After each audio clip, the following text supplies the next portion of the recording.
اب یہاں مجھے تھوڑی گستاخی کرنے کی اجازت دیجیے. کیوں بھائی ہے اجازت؟ آپ سے کون پوچھ رہا ہے اجازت؟ یہ جو بیٹھے ہیں یا میرے دائیں بائیں یہ اگر مجھ پر پل پڑے آپ بچاؤ گے مجھے؟ میں علماء سے ادب کے ساتھ کہنا چاہتا ہوں کہ زمانے کی تبدیلیوں کو، زمانے کے تبدیلیوں کے تقاضوں کو سمجھیں اور وہ تقاضے جھلکنے چاہیے ہمارے جلسوں کے انداز سے، ہماری تقریروں کے انداز سے، ہماری تقریروں کے موضوعات سے، ہمارے لب و لہجے سے. ہمارے بڑے بڑے جلسے ہوتے ہیں لیکن کیا حالات حاضرہ سے نمٹنے کے طریقے مجمع کو اس جلسوں سے ملتے ہیں؟ کوئی واضح رہنمائی ملتی ہے؟ اب نہیں جواب دے رہے آپ لوگ. آپ ہی نے اجازت دی ہے گستاخی، اب تو بھگتنا پڑے گا. ہماری وہی روایتی تقریروں کا انداز ہے. اللہ کے بندو، ہمارے اکابر نے زمانے کے ساتھ سب کچھ بدلا ہے. یہ مدارس کا ایک مرتب نظام ہمارے پچھلے زمانے میں نہیں تھا. حجت الاسلام قاسم العلوم والخیرات حضرت مولانا محمد قاسم نانوتوی نے، جنہوں نے دہلی کے کالج میں تربیت پائی تھی، تعلیم پائی تھی، انہوں نے محسوس کیا کہ یہ جو انگریزوں نے ایک نظام طے کیا ہے، ایک نصاب تعلیم، پھر درجہ بندی، ہر درجے کا امتحان، پھر کامیاب طالب علم اگلے درجے میں جائے گا، پھر وہاں ایک نصاب پڑھے گا، پھر اس کا امتحان دے گا، یہ ہمارے ملک میں کہیں پر نہیں تھا. حضرت نانوتوی نے دیکھا کہ اس زمانے میں تعلیم کے اس نئے نظام کو قبول کرنا ہوگا. بلا جھجک انہوں نے اس تعلیم کے نئے نظام کو قبول کیا. اور یہ بات بھی نوٹ کر لیجئے کہ حضرت نانوتوی رحمۃ اللہ علیہ نے دارالعلوم کے نصاب میں سنسکرت کو داخل کیا تھا. مجھے شکایت ہے کہ ہمارے علماء مطالعہ نہیں کرتے. واقعی مطالعے کا ذوق ہمارے اکثر علماء کو نہیں، اور جو تھوڑا بہت ذوق تھا وہ موبائل نے ختم کر دیا. دارالعلوم دیوبند کی پہلے اور دوسرے سال کی رودات پڑھیے، دارالعلوم دیوبند کے کتب خانے میں آج بھی موجود ہے. اس میں پڑھیے گا کہ سنسکرت کو ایک مضمون کی حیثیت سے دارالعلوم کے نصاب میں داخل کیا گیا تھا. میں ہزاروں سلام بھیجتا ہوں حضرت نانوتوی کی بصیرت پر. وہ مستقبل کے ہندوستان کو دیکھ رہے تھے، وہ آج کے ہندوستان کو دیکھ رہے تھے. اور اس وقت دارالعلوم میں 4 ہندو طلبہ وظیفے کے ساتھ زیر تعلیم تھے. دارالعلوم میں ان کا داخلہ ہوا تھا، اور سنسکرت پڑھانے کے لیے دارالعلوم دیوبند میں ایک پنڈت استاد رکھے گئے تھے.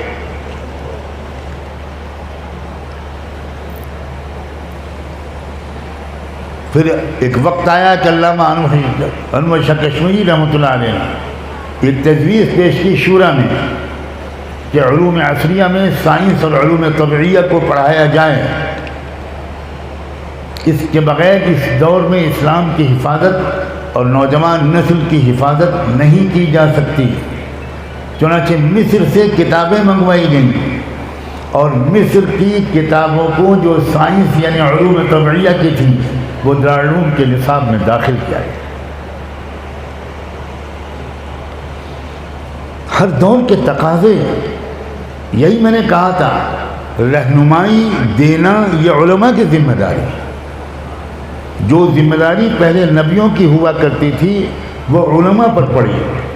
مگر گستاخی معاف، ہم لوگ حدیث پڑھتے ہیں جلسوں میں العلماء ورثۃ الانبیاء. وہ پڑھتے ہیں اس لیے کہ ذرا ہماری عزت بڑھے، شان بڑھے، اور عوام ذرا ہمارے ہدیے بڑھائیں اور ہاتھ چومیں. یہ ہے مطلب وراثت نبوت کا۔ اس کا مطلب یہ ہے کہ نبیوں نے جو زخم کھائے وہ تم کو بھی کھانے پڑیں گے، جو پیٹ پر پتھر باندھے وہ تم کو بھی باندھنے پڑیں گے، جو مشقت انہوں نے برداشت کی وہ تم کو بھی برداشت کرنی پڑے گی، جو ناقابل برداشت چیزوں کو انہوں نے برداشت کیا وہ تم کو بھی کرنا پڑے گا، جس طرح انہوں نے اخلاق سے دشمن کو دوست بنایا وہ تم کو بھی کرنا پڑے گا، جس طرح انہوں نے سر سے کفن باندھا وہ تم کو بھی باندھنا پڑے گا، اور جس طرح انہوں نے بلا کسی پرواہ کے حق کی گواہی دی، بلا خوف لومت لائم، وہ کسی سرکار سے نہیں ڈرے، وہ کسی پارٹی سے نہیں ڈرے، وہ کسی لیڈر سے نہیں ڈرے۔ اسی طرح علماء کی ذمہ داری ہے۔ ایک زمانہ تھا کہ ایسے علماء امت میں اکثریت میں تھے، انہی میں تھے امام ابو حنیفہ، انہی میں تھے امام احمد بن حنبل، انہی میں تھے امام شافعی، انہی میں تھے امام مالک۔ آج ہم لوگوں نے دو لفظ بہت گہرے پڑے ہیں، ایک حکمت، ایک مصلحت۔ عجیب بات ہے، مجھے ایسا لگتا ہے کہ امام ابو حنیفہ نے اصول فقہ میں مصلحت پڑھی نہیں، ہم نے پڑھی۔ امام شافعی نہیں جانتے تھے، ہم جانتے ہیں۔ امام شافعی کو سزائے موت سنائی گئی، وہ یمن میں تھے، ان کو ہتھکڑیوں اور بیڑیوں میں جکڑ کر لایا گیا بغداد گردن قلم کرنے کے لیے۔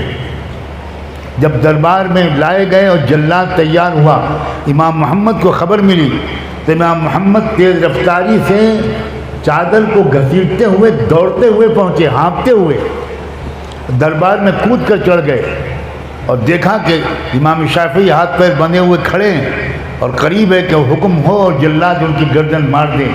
امام محمد نے خلیفہ کو بری طرح ڈانٹا، کہا ستیہ ناس ہو تیرا، آخرت دنیا اور آخرت میں ذلیل ہونا تیرا مقدر بنے گا، تو جانتا ہے کہ یہ کون ہے؟ کہا اس زمانے میں رزق جن لوگوں کی وجہ سے مل رہا ہے امام محمد ان میں سے ایک ہے، خبردار اس کے جسم کو کوئی چھوئے نہ۔ خلیفہ کانپنے لگا، ڈر گیا، اللہ نے ہیبت ڈال دیا، حکم دے دیا کہ امام شافعی کو رہا کر دیا جائے۔ امام شافعی حکمت المصلحت نہیں جانتے تھے جو آج ہمارا حال ہے۔ امام احمد بن حنبل ایک فتوے کی وجہ سے قید کیے گئے، جیل میں ڈالے گئے اور جکڑ کر پیروں کو باندھ کر مارا جاتا تھا، کوڑے پہ کوڑے بے ہوش ہو کے گر جاتے تھے، ان کو ہوش میں لایا جاتا تھا۔ اور میں بتا بھی نہیں سکتا کہ جب وہ پانی کہتے تھے تو ان کو کیا پلایا جاتا تھا، میری ہمت نہیں ہے کہ میں یہ بات یہاں کہوں۔ اب پھر پٹائی شروع ہوتی تھی۔ کیا امام احمد بن حنبل نے کیا حکمت المصلحت نہیں سمجھی تھی؟ نہیں پڑھا تھا انہوں نے؟ کسی گناہ کی سزا، جرم کی سزا میں کوڑے سر پر نہیں مارے جاتے۔ امام ابو حنیفہ کو جیل میں کوڑے سر پر مارے گئے۔ علماء کا یہ مقام ہے۔ علماء دور حاضر کے حالات کو سمجھیں۔ میں پھر کہہ رہا ہوں، مایوسی اور خوف کی کوئی ضرورت ہی نہیں ہے۔ مستقبل اسلام کا ہے، اس ملک میں مستقبل اسلام کا ہے۔ میں بابا کے دہل پورے ملک میں جا کر یہ بات کہہ رہا ہوں، لیکن یہ نہیں کہہ رہا ہوں کہ ملک میں مستقبل مسلمانوں کا ہے۔ واقعی جو مسلمان ہیں وہ کتنے ہیں اللہ بہتر جانے، اللہ جانے 1 کروڑ میں 1 لاکھ بھی نکلیں گے کہ نہیں نکلیں گے۔ جب بھی حق کے غلبے کا وقت قریب آتا ہے اور جب بھی امن و انصاف کے قیام کا وقت قریب آتا ہے تو اس وقت ایک چھٹائی ہوتی ہے۔ یہ اللہ کی سنت ہے، لیمیز اللہ الخبیث من الطیب۔ احسب الناس ان يتركوا ان يقولوا آمنا وهم لا يفتنون۔ کیا لوگ سمجھتے ہیں کہ خالی وہ زبان سے کہیں گے کہ ہم مسلمان ہیں اور ہم ان کی جانچ پڑتال نہیں کریں گے کہ واقعی تم مسلمان ہو؟ میں اپنی دانش میں پوری یقین کے ساتھ کہنے کی جسارت کرتا ہوں کہ یہ جو زمانہ جس میں ہم جی رہے ہیں، اس میں بالکل ہمارے درمیان تیزی کے ساتھ چھٹائی کا عمل شروع ہو چکا ہے۔ اللہ رحم فرمائے، اللہ ہی رحم فرمائے۔ کروڑوں دجال کے ساتھ جائیں گے، دجال کے موجودہ نمائندوں کے ساتھ کھٹ جائیں گے، دجال کے موجودہ شاگردوں کے ساتھ جائیں گے، اور تھوڑے سے ہوں گے جو امام مہدی اور حضرت عیسیٰ کے ساتھ جائیں۔ بالکل صاف صاف عرض کر رہا ہوں، ہمارے اندر وہ فکر مندی نہیں ہے، زمانہ شناسی نہیں ہے، یہ بالکل ارجنٹ ایمرجنسی سچویشن ہے، ہنگامی صورتحال ہے۔ آسمانوں پر فیصلے ہو رہے ہیں، فیصلے زمین میں اور دلی میں نہیں ہو رہے۔ آسمان کے فیصلے زمین پر اترتے ہیں، زمین کے فیصلے آسمانوں پر نہیں جاتے۔ لیکن کیا بتاؤں حضرات علماء، ہم لوگوں نے اپنے مدارس میں پڑھنے والے طلبہ کا پورا حق ادا کیا ہے یا نہیں، اس کا فیصلہ میں آپ پر چھوڑتا ہوں۔ ہم اپنے طلبہ کو سب سے زیادہ کون سی بحثیں پڑھاتے ہیں؟ کوئی جواب دے گا؟ آپ تو ابو جندل ہیں۔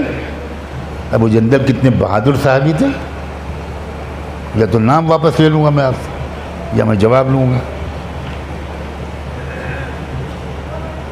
ان لوگوں سے ڈر رہے ہیں۔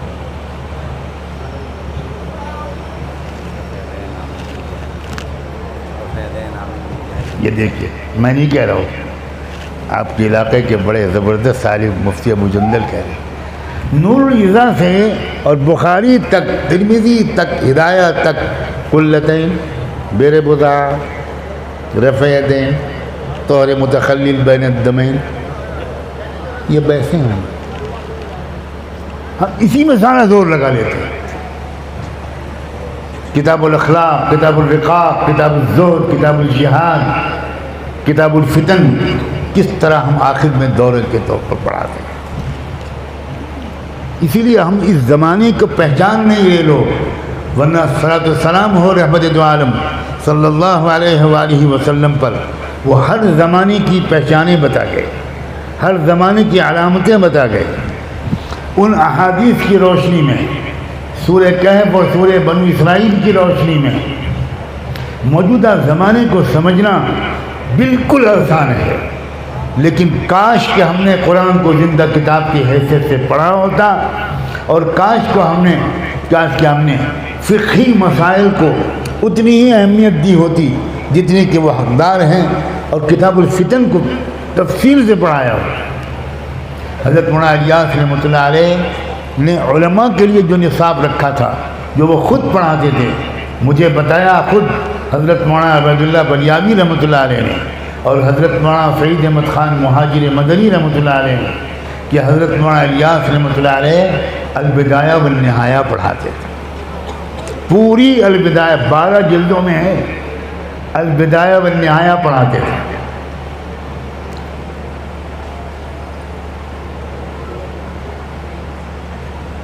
اور مشکات شریف میں کتاب الایمان اور کتاب العلم اور کتاب الجہاد بہت تفصیل سے پڑھاتے، اور کتاب الفتن بہت تفصیل سے پڑھاتے، کیونکہ اگر ہم نہیں جانیں گے کہ ہم کس دور میں ہیں تو ہم قطعاً امت کی صحیح رہبری نہیں کر سکتے۔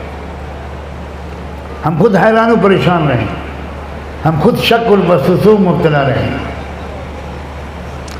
رہبری سے میں نے بات شروع کی تھی، رہبری کے لیے قرآن کو زندہ کتاب کی حیثیت سے سمجھنا انتہائی ضروری ہے۔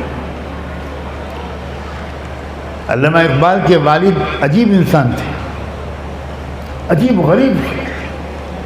اقبال کو جو قرآن کا خاص فہم ملا وہ اپنے والد سے ملا۔ ایک بار تہجد کی نماز کے وقت تہجد سے فارغ ہو کر غالباً علامہ اقبال کے والد نے پکارا، محمد اقبال، وہ دوسرے کمرے میں تھے، جی ابا حضور، فوراً بھاگ کے آئے. اب کھڑے رہے ہاتھ باندھے اور ابا حضور نے کچھ نہیں کہا. کئی منٹ تک اقبال انتظار میں کھڑے رہے. ان کے والد نے کہا اچھا بیٹا آج جاؤ, پھر کبھی بتائیں. واپس چلے گئے. اگلے دن پھر تہجد کے وقت میں علامہ اقبال کے والد نے اقبال کو پکارا, اقبال جی ابا حضور. پھر دوڑ کر آئے. پھر خاموش رہے والد, نہیں بولے کچھ. کافی دیر انتظار کرنے کے بعد والد صاحب نے کہا اچھا بیٹا آج جاؤ, پھر کل. پھر چلے گئے. تیسرے یا چوتھے دن مجھے تھوڑا سا شبہ ہو رہا ہے. پھر اسی طرح ہوا, بلایا, اور جب کافی دیر کھڑے رہے علامہ اقبال تو ان کے والد نے پوچھا کہ اقبال تم قرآن کیسے پڑھتے ہو؟ تو اقبال نے کہا کہ ابا حضور میں ایک ایک آیت پر غور کرتا ہوں, تفسیر پڑھتا ہوں, ترجمہ پڑھتا ہوں, سمجھنے کی کوشش کرتا ہوں کہ میرے رب نے کیا ہدایت دی, کیا فرمایا.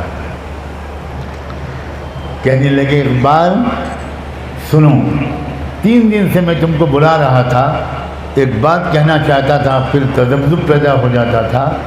آج شرح صدر ہو گیا ہے تو میں کہہ دیتا ہوں اقبال قرآن کو اس طرح پڑھا کرو جیسے قرآن ابھی تمہارے اوپر نازل ہوا ہے. اسی کو اقبال نے کہا کہ تیرے ضمیر پر جب تک نہ ہو نزول کتاب, تیرے ضمیر پر جب تک نہ ہو نزول کتاب, گرہ کشا ہے نہ راضی نہ صاحب کشاف. میں ہاتھ جوڑ کر دستبستہ علماء کرام سے گزارش کرتا خوب غور فرمائیں کہ قرآن کو زندہ کتاب کی حیثیت سے ہمارے طلباء سمجھنے کی ابتدائی صلاحیت اور استعداد کیسے پیدا کریں. جیسے ہی کوئی مسئلہ پیش آئے, اپنے گھر میں, اپنی ذات میں, اپنی فیملی میں, محلے میں, گاؤں میں, قصبے میں, شہر میں, ملک میں, دنیا میں, فلسطین میں, اسرائیل میں, کہیں کوئی مسئلہ پیش آئے, فوراً ہمارے ذہن میں قرآن مجید آ جانا چاہیے. اس بارے میں قرآن یہ کہتا ہے, اس بارے میں قرآن یہ کہتا ہے وَقَضَيْنَا إِلَىٰ بَنِي إِسْرَائِيلَ فِي الْكِتَابِ لَتُفْسِدُنَّ فِي الْأَرْضِ مَرَّتَيْنِ وَلَتَعْلُنَّ عُلُوًّا كَبِيرًا.